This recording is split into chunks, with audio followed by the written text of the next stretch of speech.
ఏముంది, ఆంధ్ర రాష్ట్రంలో రౌడీ రాజ్యం, గూండా రాజ్యం నడుస్తుంది తప్ప పరిపాలన అనేది జరగట్లేదు. ఈరోజు మీరు ఇచ్చిన హామీలు అమలు చేయండి అని చెప్పిన మాటకి ఈరోజు మా సెంట్రల్ నియోజకవర్గంలో స్థానిక ఎమ్మెల్యే రౌడీజం చేసి, గోండాయిజం చేసి, టెంట్లు ఆయనే పీల్చేసి మల్లాది విష్ణు గారి మీద, వారి అనుచరులు అందరి మీద కూడా కోడిగుడ్లు వేయడం అంటే అసలు ఎంతకంటే దారుణం ఎక్కడైనా ఉందా? నిరుద్యోగ భృతి చెప్పిన మాట వాళ్ళది వాస్తవం కాదా? 3,000 రూపాయలు నిరుద్యోగ భృతి ఇస్తా అని చెప్పని 25 నెలలు అయ్యేటప్పుడు కూడా ఈరోజు కూడా ఇవ్వలేదు. కాలేజీలో ఫీజు రియంబర్స్మెంట్, ఈరోజు విద్యార్థులందరూ కూడా ఫీజు రియంబర్స్మెంట్ లేక సర్టిఫికెట్లు బయట రాని పరిస్థితి.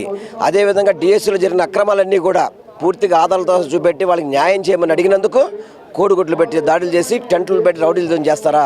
ఎన్నాళ్ళు ఈ గూండాయిజం చేస్తారు? ఎట్టి పరిస్థితుల్లో ఈ రౌడీజాన్ని, గూండాయిజాన్ని సహించే పరిస్థితే లేదు. ఇది చాలా దుర్మార్గం అన్నమాట. ప్రజాస్వామ్యంలో ప్రతి ఒక్కళ్ళకు కూడా ప్రశ్నించే హక్కు ఉంటుంది. ఆ హక్కుని పక్కన పడేసి ఈ విధంగా చేయడం చాలా బాధాకరం. దీన్ని పూర్తిగా ప్రతి ఒక్కళ్ళు కూడా ఖండించాల్సిందే. ప్రతి ఒక్క ఇది ఒక మల్లాది విష్ణు గారి మీద, వైఎస్ఆర్ కాంగ్రెస్ పార్టీ అనుచరుల మీద జరిగింది కాదు. ఆయన బ్రాహ్మణ కార్పొరేషన్ మాజీ చైర్మన్. బ్రాహ్మణ సంఘాలన్నీ కూడా ఈరోజు బాధపడే పరిస్థితి. అంటే ఒక కోడిగుడ్డు వేయడం అంటే అది చాలా దుర్మార్గమైన పరిస్థితి. కాబట్టి ఎట్టి పరిస్థితి దీన్ని సహించే పరిస్థితి లేదు. తప్పకుండా వీటిని రాష్ట్ర ప్రజలే తిరగబడే రోజులు దగ్గరలో ఉన్నాయి.